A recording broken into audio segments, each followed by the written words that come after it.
Welcome to Recogs, the show where we learn how the world's best operators build consumer brands from sourcing to selling. Before we get into today's episode, I want to tell you a little bit about Manufactured. Manufactured is an online platform that helps brands manufacture, finance, and distribute inventory across 20 industries and 25 countries. Stick around after the interview where I chat with Pranay, the CEO of Manufactured, who shares his tips for building new products and operating successful brands. If you also need manufacturing help for your brand, visit manufactured.com. Our guest today is Greg Davidson, who is the CEO of Lalo. Lalo makes baby and toddler products you'll be proud to own, starting with their 3-in-1 high chair booster and play chair combo.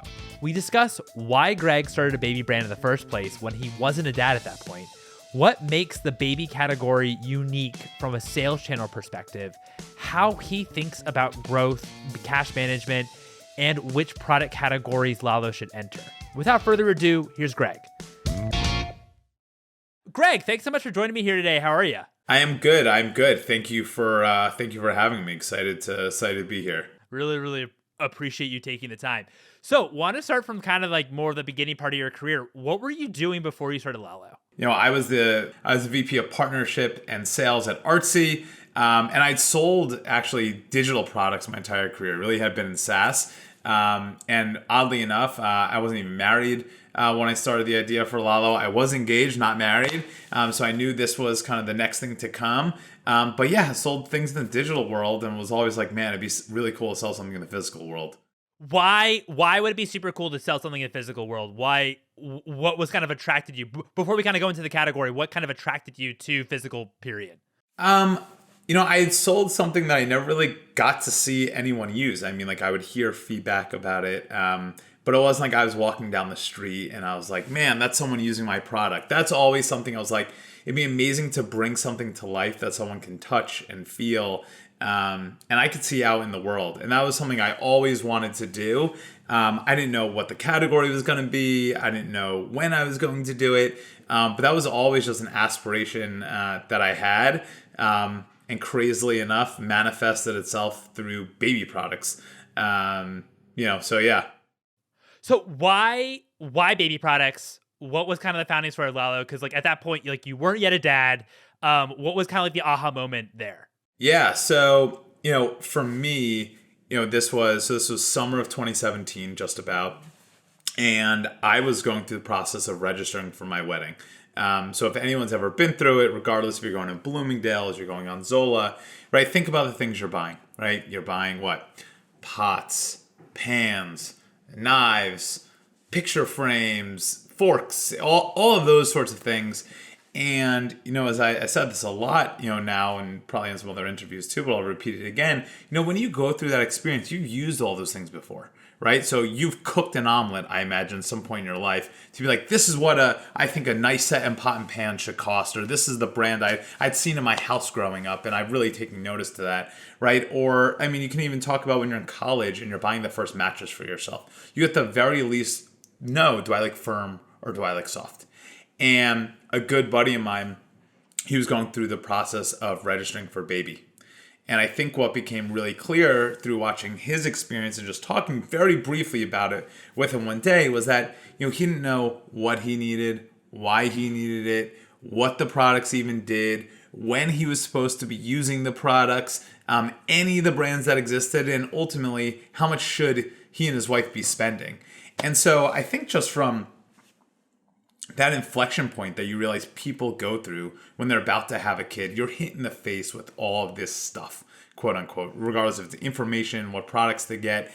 And I think for me, I just thought about what incredible inflection point that a customer can really build trust in a brand. And, through my early research, I didn't really find what that brand was. Like, why wasn't there that one brand that people could go to for multiple opportunities? And so, yeah, that was what really drove me, in the early days to start it. And then, started, doing my own diligence, being a single dude, not married, walking around by baby by myself.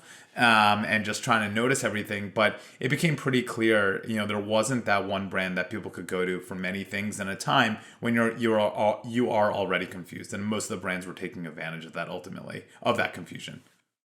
So also, so I'd imagine also when you were thinking about it, and you were looking at your friend, for example, that online you can really access everything, but there is hard when it comes to curation and actually realizing what actually maybe your product did or when to use it, as you say, and so maybe so that was part of the reason that why I thought there was an opportunity there. Yeah, I think like what was really intriguing was that there was tons of brands. Like there was tons of brands. Some of these brands made a ton of different product, but they were really known for doing one thing. So it was like, oh, this is the brand you go to for the high chair, and this is your stroller brand, and this is the brand you go to for tableware, and so on and so forth. And when a parent is confused enough, when they keep having to kind of go through essentially a research process every time they wanted to get a new product, I thought, and me and my co-founder thought, why isn't there that connection to the brand as much as the products themselves? Right? You see this in so many different categories. And so we said, if you could really build out that brand love as much through the product, then you can drive that repeat behavior and engagement to your brand. And in this category where the concentration of your spend, you're spending so much potential money in such a short time frame, was incredibly powerful to capture. And could we do that? We sort of set out to say, could we build products that ultimately coincided with the milestones that parent and children go through together, so the parent doesn't have to make that next decision of what brand am I going to trust again? They've already built that trust in that brand. And then secondly, I think we took a look at the way products looked at that time period. There was a lot of, as I would say, cartoonish pandas and bright green plastics. And not that there's anything wrong with that. I'm, founder of Lalo, and I have some of that in my home too. But ultimately, right. It's just like, one of these things where, look, being, a millennial quote unquote parent and now, Gen Z parent, you're inviting people into your home every day through Instagram, people feeding their kid, they're sharing more of those intimate moments in a much faster way. And so we say, just because you are becoming a parent, you shouldn't have to sacrifice your sense of self and sense of style. So these should be products you're proud to own. They go with your aesthetic. When your friends come over, you're not shoveling all their shit in the closet. You're keeping it out. And so that was really powerful to us. And that was really how, we kind of got this thing off the ground.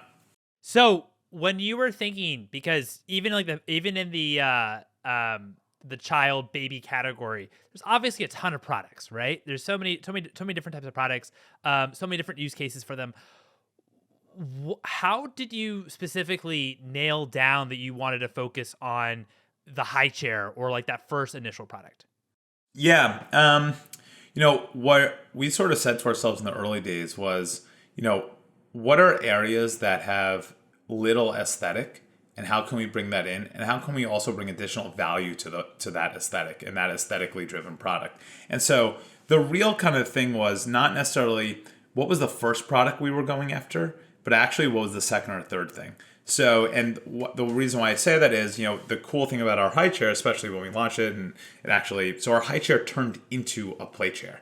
Actually, fast forward, 3+ years, our high chair also turns to a booster seat as well as a play chair. So what we did was we said, look, this product looks beautiful. You can now use it for longer than most any other high chairs on the market, because as soon as you're done using it as a high chair, it comes with a shorter set of legs that turn into a play chair that you can put into your kid's playroom, or whatever room they're using that play chair, play table set in.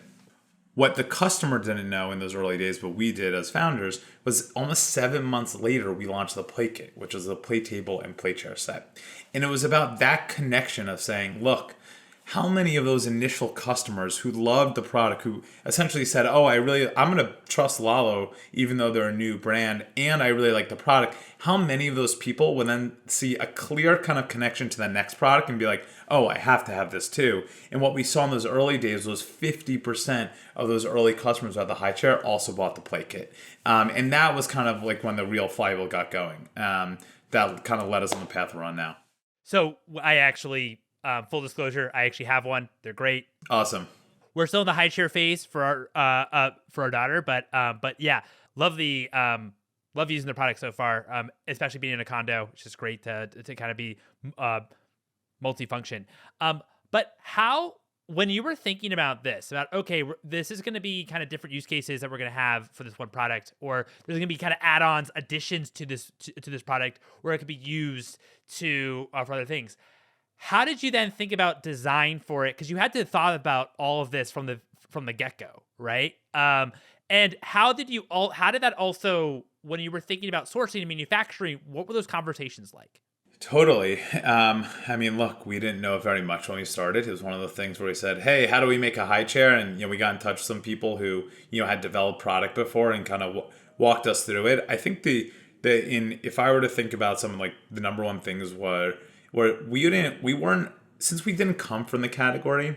We have worked with tons of designers specifically in the category, specifically on this high chair. But in terms of like the core accessories around it and how we thought about, product development, it was also about working with people who had never worked in the category, who are thinking a little bit outside of the box. So, we just launched an entire bath timeline. That's done by an industrial designer who traditionally doesn't do baby products. They've done tons of furniture in the past. And we said, hey, how can we make this look like a, beautiful Kohler bathtub instead of looking like a whale, or things like that. And so I think that definitely set us apart. And then also, I think, look, especially in this category, looking for manufacturers who have been in the category before, who understand the testing and the compliance that it takes to get these products passed, which, at times can be, a little bit arduous. But when you have a great factory who's been through it way more times than we have, it gave us a lot of trust kind of going into it that, we could, overcome any of that. And that was super helpful. Overall, how did you, when you had decided that, okay, we want to go with this manufacturer, what was kind of the criteria? It was, we needed to visit it. We needed to understand what other products were, that they were making. A lot of our products are actually built to the European standard, not just the US standard. And we do that because their safety standards are actually a bit more rigorous than the US is. And so, someone who had experience in that was really, really, really important for us. We also wanted someone who had like a shared vision of like being able to create something different and unique, and wasn't just like, hey, we're taking this product that's off the shelf. Like, this was a pretty newly designed high chair that we wanted to bring to market. It had some unique functionality, and it was really about creating, I think, that partnership. And I mean, Mike, I'm not sure, if you've spoken with any manufacturers before, but it's pretty clear, like, who is just kind of a, what we say, an assembly plant versus like an actual manufacturer, where they have a support staff who's there to help you. And as an early stage company who, we don't know anything, it's really important that you find someone that you believe, and I'm sure it doesn't necessarily work out as well as it has for us, believe that you can trust them. And so, like, it's been amazing. I mean, for instance, one of our core suppliers, we work with them on 5 products now, and they've continued to scale with the business over the past 4 years since we launched. So, it's hard to 100% vet for these things. I can't even say, like, we did the perfect job of doing it. I think a little, luck goes a long way too. But making sure, you are diving in, you are talking to them, you're understanding their capabilities, you're truly understanding their ability to scale with you. And you honestly, hopefully you get into, you're getting close enough to whoever the founder is or whoever the owner is to like hopefully have the mutual understanding that you guys are true partners with one another. And that has gone a long way for us. No, that's really helpful. I remember talking to an investor who said that, the best entrepreneurs treat their manufacturers like real people and actually truly like partners, and not just, hey, like you're building this for me, but like I am the brand. It's all about me type of thing. So that's great. That's great. And it's great. You were obviously able to find and work with great people. Totally. And I will say, like, people pretend to be experts on a lot, even when they don't know anything. And, look, I would say I like know my shit pretty fucking cold now about baby products. My co-founder as well. But in the beginning, we knew we were naive. We knew we didn't have the experience. So like, we didn't go and muscle our way into a manufacturer and was like, you need to do this. Like, they knew way more about it than we did. Like, they were helping us. And so I think it's that that give and take in any relationship, but especially a manufacturer relationship that you're hoping you can grow with, of like, you said it, right? It's not like one person is above the other. It's really trying to figure out that this is a match. And ultimately there's a value exchange of like, look, we're bringing some new creative ideas that you've never had before. And this could be something that obviously, becomes a huge pillar for your manufacturer. But, at the same time, like they were teaching us things. And I think we were both very open to that. And that was very helpful. Yeah, it reminds me a little bit of a conversation I had on a previous episode on this show, which listeners definitely check out, with Brett Rasmussen, the founder of Kuru Footwear. And he was saying how he didn't know what quality was in shoes, right? He had no idea. He didn't come from shoes at all. So what he did is that he just went to he went like on the factory floor to actually understand what quality was. And everyone had like a different opinion of what quality was, but then actually built shoes himself, like assembled them on the factory floor to really understand the whole entire process. So I do think that when you come, and then maybe this like one advantage that in the moment it doesn't maybe feel like an advantage, but when you don't come from the industry, it makes you almost, that you don't know anything, and so it makes you want to learn it. Yeah, I agree. I mean, like, we knew what we wanted. We couldn't make exactly what we wanted because it would have been terrible product, and that's where like the give and take ultimately occurred. And we built something that now has been in market for, I guess in July will be 4 years that product has been in market, and we've already had a V2 of, so we have a second iteration on already. So it's been super helpful. So I understand. So like back to like the product, the chair, right? Which of course can then turn into other things that are helpful as the baby is growing, right? And I understand from a product perspective, this is great because once we have that once we get initial orders out, then we're gonna get the same parents to buy these editions of the product for it as their baby's growing. So it's great as we're kind of evolving with the kid. But how did you think about for minimum order quality in order to get that demand, and how do you think about building up that demand in the first place to get parents to initially even purchase your product? Yeah, totally. Definitely a bunch of things to unpack there. I mean, MOQs, honestly, we just took a risk, right? We ordered every color to the MOQ, not really knowing what would work. We had 4 colors when we launched: our coconut, which is white; licorice, which is black; our blueberry, which is a blue; and our grapefruit, which is like a variation of a pink. We definitely had like a high inclination this product was going to work. Maybe that's just like the entrepreneurial gut feeling that sometimes can bite back.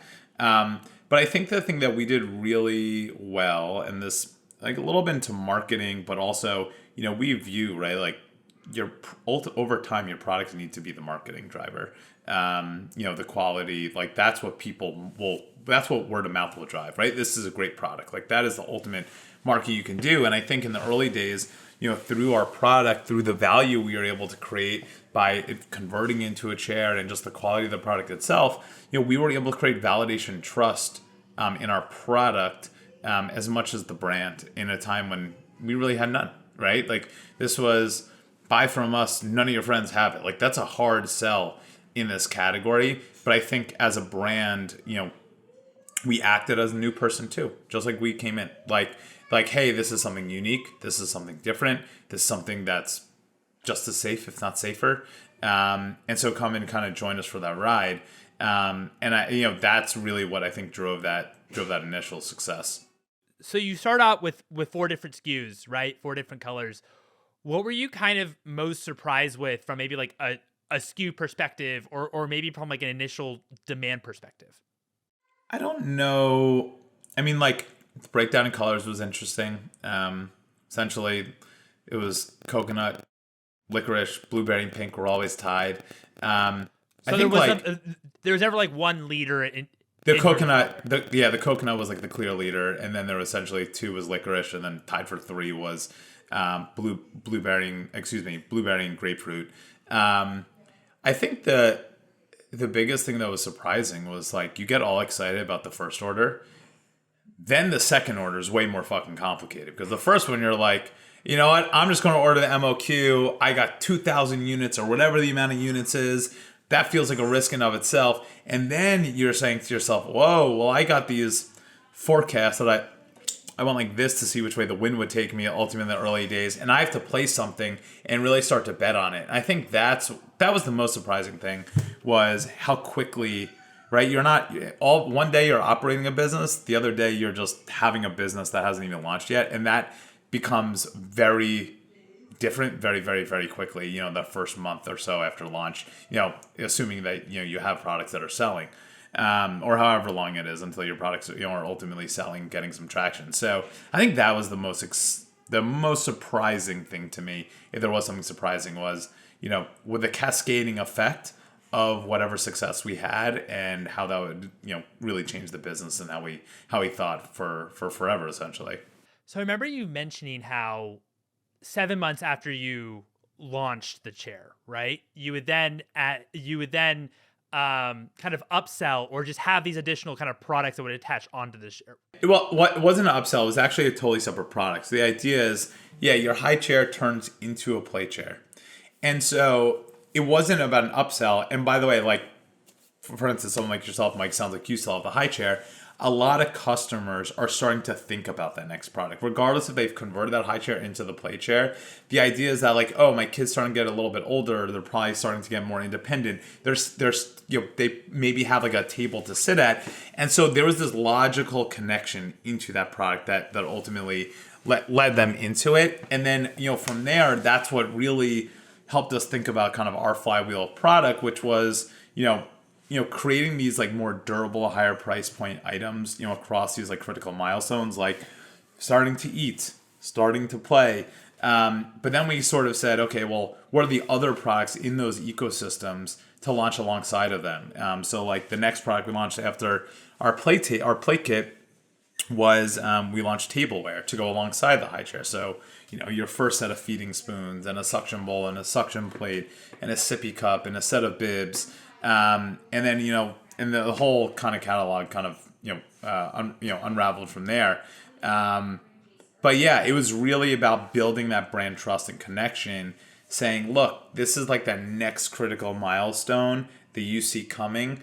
Did you like your first product? You got enough to essentially continue in the next really important milestone, being play versus, feeding. And so, yeah, that was kind of the initial kind of thought. No, that's really helpful. Thank you. How then, once you feel like you were building a brand, building trust with parents, when did it make sense for you to then launch a new SKU? Because of course, then you have to think about inventory for an entirely, new product per se. So you mean for like the second play kit, like when did we start thinking about it? Yeah. So for us, the product's going to take a while to develop. We knew we were launching it at launch. No one else did. We had been working on it already. And for us, that was critical because, like I said, in our category, it was so defined by, I'm only coming, like, this is the high chair brand. And not that, look, we love our high chair. It's our best-selling product. It's the product we've become known for. But what we wanted to do that others hadn't in the category was say, we actually are building a connection with the customer that's unique, and that we're going to develop and launch product in quicker succession so that our customer knows that we do have other stuff. Because that is the problem that most of these other brands have, is they've been so pigeonholed into being known for one thing. They never made that connection along their journey. And so we were building that product, I don't know, 6 months before we ever launched the business we started. So, it took, give or take, almost a year or more to get that single product out to market. How then, after you, I guess, have these two different products, I know that now you're in like a number of different categories. What was the kind of analysis to actually go into a new category, and also how you thought about what kind of that minimum order quality should be? Well, I wish I could have dictated the MOQs on every product that we launch, but unfortunately, that's not always the way it goes. It is obviously a push and a pull, and a little bit of a negotiation. But yeah, I mean, we do obviously a full analysis of the competitive set in a matrix, understanding price points, what are the most popular items in the category, what are the colors, the color trends that people are gravitating towards. And also, we even look at like where certain products are more popular in different regions in the country to like understand where we can stick out. I think like where we have really, what's interesting, we've been able to compete on price very nicely. Our high chair is $235. The premium high chair in the category is $400, and ours turns into a play chair. And then when you look at, mass, you say, the most popular high chair in the country is $195. And so I think we did a pretty good job, especially in those early days on our price points, of being able to kind of fuse together kind of the premium side of the market as well as the more mass side of the market, to get people involved, quote unquote, in the same club. Like anyone can, bring this aesthetic home, no matter who you are, where you come from, where you live, your socioeconomic status. Like this was a potential item that you can have. And I think there's also something that's really unique about this category is like it's heavily gifted, right? So, it's not always your income that's directly being spent on this. And people are known to, want the best for their kids, however they define best. And so I think because our price points were never so absorbently high, like we were never the most premium on the market, it was always, potentially that little bit of stretch item that people were very excited to get. And we obviously really appreciate that support. Yeah, and I'd imagine then you're also trying to get and maybe partner with like baby registry sites and what have you to actually get that on, and that becoming kind of like a big sales channel for you. Correct. Yeah, I mean that's what's really interesting about this category, right? It's a really interesting kind of sales journey that people take between I'm researching, right? I am pregnant. My friend has it. I saw an influencer with it. Oh wait, I'm putting on my registry and now someone else is buying it for me. It's this really interesting loop where you almost get two people sometimes, because you'll have the end user being the person who may have registered for it or is getting it gifted to them, and then you have the person who just put down their credit card and gets exposed to the brand and now is obviously purchasing from it. So it's a really, for us, it's a really nice thing. It's almost like free marketing in a way that person is doing, but that's how this category is really defined, is really by, word of mouth at the end of the day. And, first thing people do traditionally still, what do my friends have? Because I've never done this before. So how do I find out what they did? So hopefully, I am, as good of a parent, if not better than the next person, or everyone aspires and tries to be, although it's really hard. I can tell everyone. Agreed. How also did you approach financing the inventory from the very beginning? Yeah. I mean, we raised capital in the beginning, so obviously that helped. But our products were not cheap, right? We're not selling shampoo. We're not selling, I'm not sure how much the sneaker brand was. It's a totally different category. I mean, you're talking about high chairs that are expensive. They're retailing for $235, or plate kit or plate table plate chairs, right? They were $270. And so, regardless of how much cash we've ever had in the bank, I have always been incredibly shifty thinking about how do we use our equity dollars for not inventory at any stop. So, I mean, I can give some shout outs to some brands I've used in the past. I mean, look, in the early days, I was like, you know what? I found Plastic, PLASTIQ, which allows you to pay any wire in the world with a credit card. And, that was an amazing way, especially when you're taking risk, to say, look, pay the 2-ish% or whatever it is. I'm not sure what the rates are, but at that time, because it gives you a lot more freedom to help figure it out. Anything to kind of match, ultimately your inventory to when sales are, especially as D2C brand in the beginning, is super important. And to not have to use your equity dollars to do so is even more so meaningful. So, in the early days, we've done that. We've done revenue-based financing products. We have ABL. We've used a bunch of different financing options over time that have 100% been probably the most critical fixtures in this business. Without them, who knows if we would even be here today, period. Wow. Yeah, got it. So that's really interesting, because I've also heard other founders and entrepreneurs that actually tie up a lot of their cash in inventory instead and actually don't use financing options. So, but you're of course on more of like the finance it. 100%. I mean, look, I think it depends on the price of your product, how many of them you have to bring in, what your MOQs are. I think every situation is different. but there's so much you don't know. And so to tie up too much of your cash in inventory is probably the greatest mistake you can make, period, which so many people do, including us, and almost literally put us out of business within, the first year, of, overbuying on something. And so, yeah, it's been a huge fixture for us. And me personally, I think it's probably one of the smartest things people can do, especially when they're starting, if they can find those kind of like outlets for financing.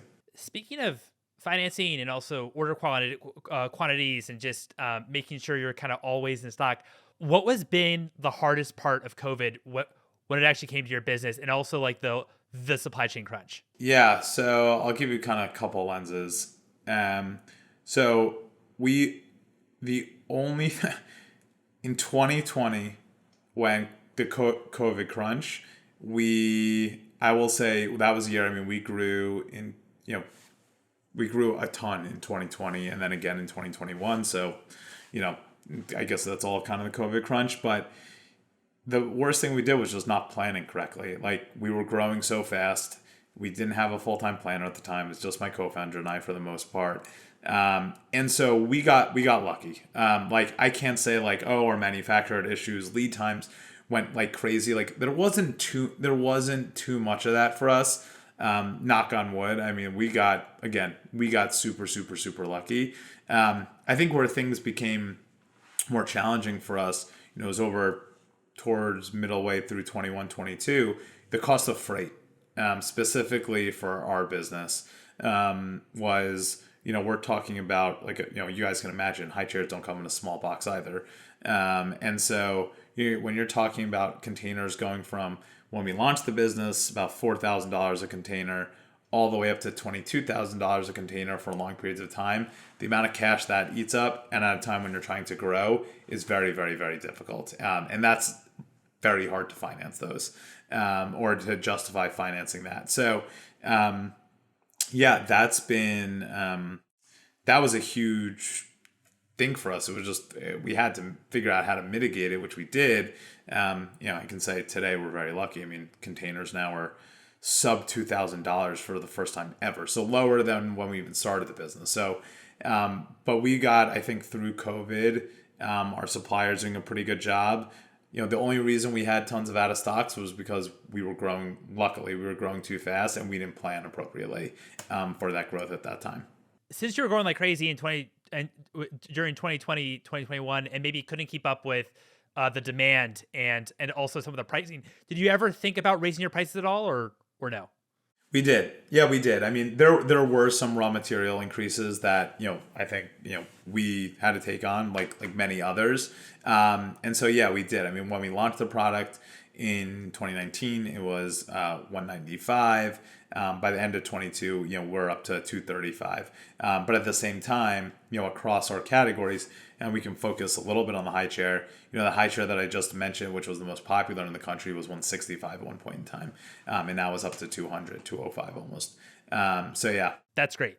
Really appreciate you sharing that. When you're thinking about sales channels and which one's maybe the right one to go in, how do you define, like, a few months down the road or really whatever time frame that you're thinking about this question, but how do you define if that channel is actually profitable and worthwhile to actually stay in? How do we define it? It's a great question. I think how we define it. What I can say is, I mean, we do a pretty rigorous analysis going into it of what it looks like. But instead of and that's how we plan where we're gonna be. The baby landscape is also, I think, really unique. And speaking of 2020, I think the baby category is in like the top like 10 or 15 categories that grew due to COVID. Like, there was a lot of online shopping, even like the big strollers people are picking up in stores, that almost completely shut off. And around a lot of COVID babies too. So, like a lot of that stuff just like naturally shifted online for us, which was super, super, super helpful. And, if you look at, now especially, Amazon is the number one baby registry in the country. Number two is Babylist, who we've been on Babylist since 2020, which has been a huge, boom for our business.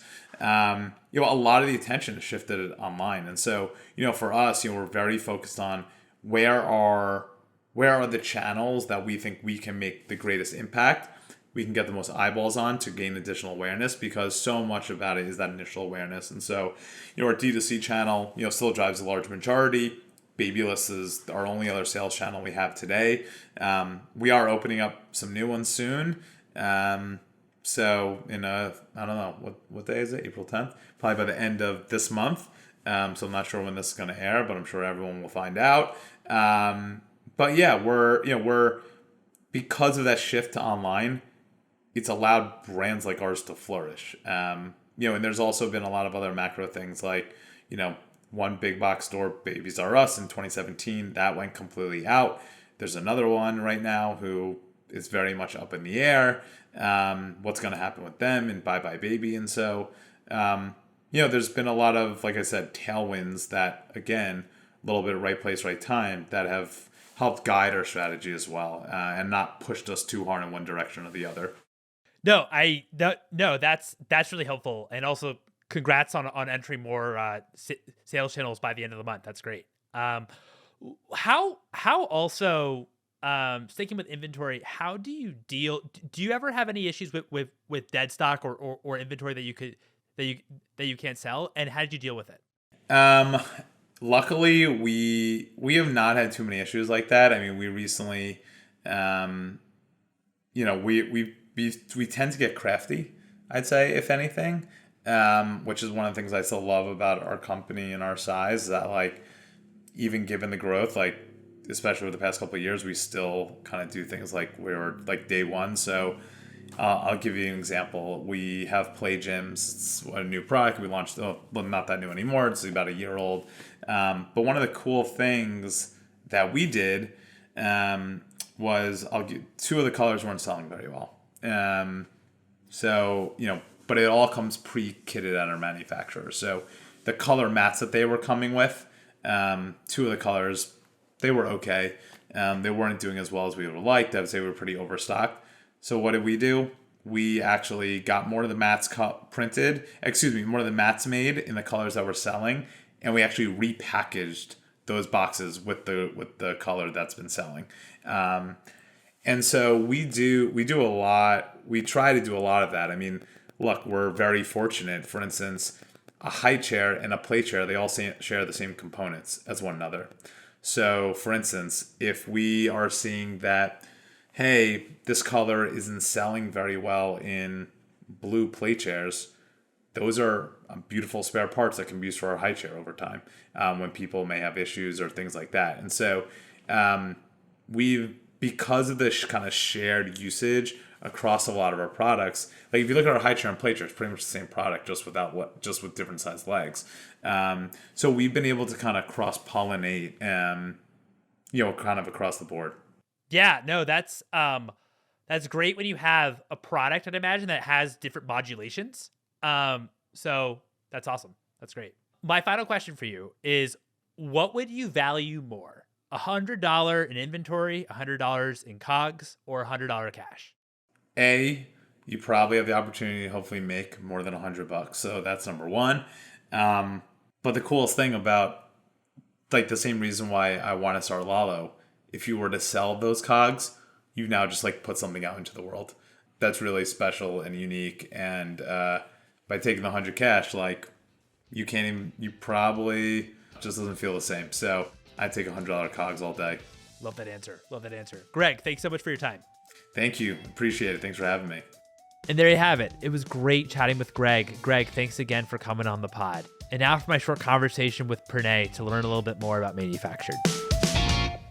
So listeners, before we let you go, we wanted to give you some tips on how to help operate your business and learn how Manufactured is helping businesses. So we have Manufactured CEO Pranay Srinivasan, who's CEO of Manufactured, here on the line. Pranay, how are you? I'm good. Thanks, Mike. Tell me a little bit about the origin story of why you started Manufactured and how Manufactured's helping entrepreneurs with their inventory issues. I've been in manufacturing my whole life, adult life, like 27, 28 years. And the only thing I've seen people do is either succeed wildly from the inventory or go out of business because of inventory. There's no middle ground. Like, you see people grow really fast and then die because of it. Like, If you ask anybody out there, why would you not actually invest in a physical products business? And they'll tell you inventory risk. So inventory risk is this big, like, mirage, which is essentially breaking it down, is something that I've tried to figure out my whole life. And understanding inventory risk is core to why manufacturing exists. Is if you can't understand it, then you can't measure it. And if you can't measure it, you can't predict it. And if you can't predict it, you can't mitigate it. And so, what is inventory risk? Is the risk that you will not be able to either make a product, you will not be able to carry the product, or you will not be able to sell the product. It's one of those three things. And because the industry has been broken up and so siloed, nobody knows what the other person's doing. Everybody just basically uses proxies for that inventory risk. Because inventory is supposed to be an asset, it sits on your balance sheet as an asset, but nobody thinks of it as an asset. Nobody thinks that $100 of inventory is $100 of cash. Why? Because they don't know how to actually value that $100 of inventory. To some people, it looks like zero, and to some people, it's worth $1,000. And so, because no one understands how to value the inventory, it's because they don't know whether it is guaranteed to be made or guaranteed to be sold. And so, the reason why we start manufactured is because we want to take inventory risk out of global trade transactions for small and medium businesses. We want to make small and medium businesses feel comfortable about being able to make inventory because they have a sale, be able to finance inventory in case it takes longer to make or longer to sell, and to be able to sell inventory so that they can go make more. Those are all really, really great points, and also I appreciate you sharing like the different type of products offerings. Like what are like some of the ways when kind of customers or potential customers come to manufactured? What are some of like the pain points that they're actually going through, and how have you maybe what's like a case study that where manufactured has really helped? Yeah, so I think we started out as a pure manufacturing company, that hence the name manufactured, because all we did was make products for customers. And so the biggest pain point we have with customers coming to us was saying, I want to change my factory, so find me a new factory. I need to add a factory because I can't keep up, or will you find a new product, make a new product for me? So that was the first pain point we were solving, which is product related. Okay, I want to make you a new product, find a new product. But as we started doing business with those customers and making new products, they kept bumping into this finance problem, which is I don't know how to finance more inventory. I'm growing faster. So if you think about a use case, a customer did $1 million last year in top line, which is a standard e-commerce company. And this year they're going to do $2 million because they know how quickly they sell out of the inventory. But if they go to a bank or go to any other financing platform and they tell them, I did $1 million last year and I want you to give me $1 million in inventory because I'm going to sell 2 million this year, nobody will give it to them because they don't actually understand the same inventory risk. I don't know how to sell product. I don't know how to make product. So why the hell would I finance product that I don't know you can sell? You only did $1 million, so I'm going to give you a portion of that because that's less risky for me. So here's 300 grand. And so now you have to take 300 grand and do $2 million. And that is where the problem is. And that's why Shopify Capital exists. That's why Kick Further exists. That's why all these companies exist, because they have to cobble together 6 people at the same time of 300 grand each, or 3 people of 300 grand each, and then be paying 45% interest rates so that they can pay back the cost of goods over time. And this is why we had started figuring out how to help our customers finance inventory, because we could see the inventory risk much clearer than other people could. And we were like, this is a no-brainer. You've sold this 6 times. You'll sell this again. Why aren't you able to afford inventory? And they're like, we don't have the money. Why don't you have the money? It takes 3 months to sell the product. So why can't you go borrow money from somewhere else? Well, Uncle Joe doesn't have money anymore, and my bank won't give me more than 30% of last year's revenue, and I'm doubling once every year. So we started our own finance company. And now we're realizing that there are companies who basically been selling inventory all along, but have no clue how to approach international distributors, who have no clue how to list on international marketplaces, who don't have any idea how to set up overseas presences, and don't have the volume. So imagine you do $2 million a year in the US, and you have people in Australia asking for your product, and that Australian demand is $100,000. Now you cannot capture $100,000 demand. You will be like, buy from my US website, and they'll be like, the shipping's too expensive. But if somebody was there who basically took care of their Australian product and basically increased your revenue by $200,000, you would pay them 6% or 10% to just handle that transaction for them. That doesn't exist today. So that's the next step that we're going to do, is allow you to sell product. And that's our episode for today. Thanks for listening to the whole thing, and I hope it was helpful. For more information about Manufactured, head to manufactured.com. It's also in the show notes. Thanks for listening.